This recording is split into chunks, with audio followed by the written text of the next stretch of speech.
Everything you know about Star Wars is wrong. In this episode, the dark side does not keep you alive. Choco, where does this misconception come from? Um, I mean, it comes from a lot of places where you would have someone who is like a Darth Maul who was um, sustained by their usage of the dark side, but it's really not a life-saving uh, force, so to Yeah, speak. the typical examples that normally would be kind of cited is Darth Sion from KOTOR. But Great the game. yeah, but the primary I guess culprit of this is the classic argument between Kylo Ren versus Rey in The Force Awakens. Uh the constant battle with which we have to explain why that happened. We talk a lot about him being unstable, being injured by a bowcaster, and having to fight with Finn first, and also further injured by Finn. But even so, there's some people with pushback that say, but he's a dark side user, he's in pain, and he should be able to sustain himself throughout his injury. And that's when I got the comment specifically, the dark side makes you immune to pain. Which I find dumb because it really doesn't. You can see that he's pounding on the wound to, in fact, draw on the dark side to fuel his anger and his pain and his ongoing struggle to fight against Rey. And for the most part, it works. He drives her to the edge, but he wants to become her teacher. He says, "You need a teacher. I can show you the ways of the Force." But as with all things the Force, it comes down to your stamina. And, a perfect example is Luke's usage of the Simul Faturis technique, the astral projection or force projection, which led to his death. You can't use the Force indefinitely. Um, and so in this case, if Darth Sion were a immutable being because of the dark side, you wouldn't be able to defeat him in the game. But I argue those are game mechanics.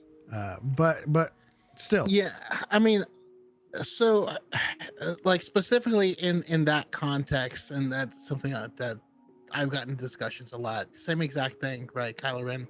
Oh, but doesn't pain should make him more powerful? And you're like, when people reach out to the Force, they reach out with their feelings, right? Their connection is strengthened by emotions more than anything. And while physical pain can be a catalyst to that, it certainly is not a one for one. And that's just one part of it. But the other part of it is, nowhere in Star Wars canon have we ever seen getting injured make you more powerful, because it doesn't work like that. When Dooku got both of his hands cut off, he didn't go Super Saiyan, firing lightning out of his stumps, right? Because no, he instantly lost the fight because he got his hands cut off.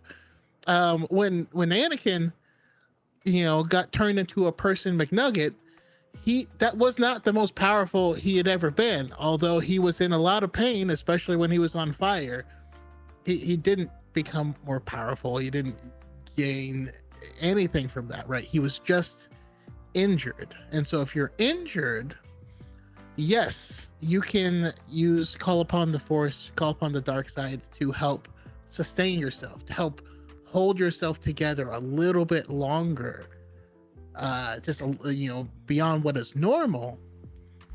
But no, it doesn't negate being injured. So I think of the dark side as largely being driven by fear, and especially fear of death. Mhm. And so I think that I've always interpreted it not as the dark side keeps you alive, but that the dark side is all about refusing to become one with the Force.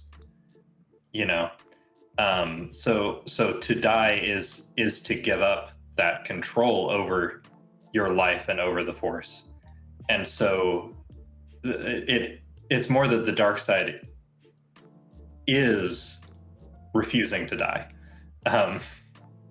Yeah, I like that. It's going against what is naturally, or it's putting your will over the will of the Force, right? It's going against. It's running away from the light at the end of that tunnel. You know? Exactly. And so I don't think of it as it makes you more powerful, but that someone who is devoted to the dark side is going to put a lot of focus over how they use the Force into not dying. yeah. I mean, it goes hand in hand with the entire, kind of opus of the dark side and the Sith, right? It's immortality. It's living on. It's sustaining your life. It's being attached to life. Absolutely. But then a lot of people forget that through the use of the dark side, there is a cost. There's always a cost because the dark side is hungry, and it fuels and it hungers for more, and it requires more from you. And so even if we think about someone like Darth Sion, who looks like a I don't know, a smoked pork shoulder that's been smoked for like 12 hours. We look at Palpatine and his constant experiments with trying to stay alive, and his body is just crumbling by the end. And that's why they wanted to make a dyad in the Force. That's why they wanted their doctrine of the dyad was all about keeping each other alive, the power of two.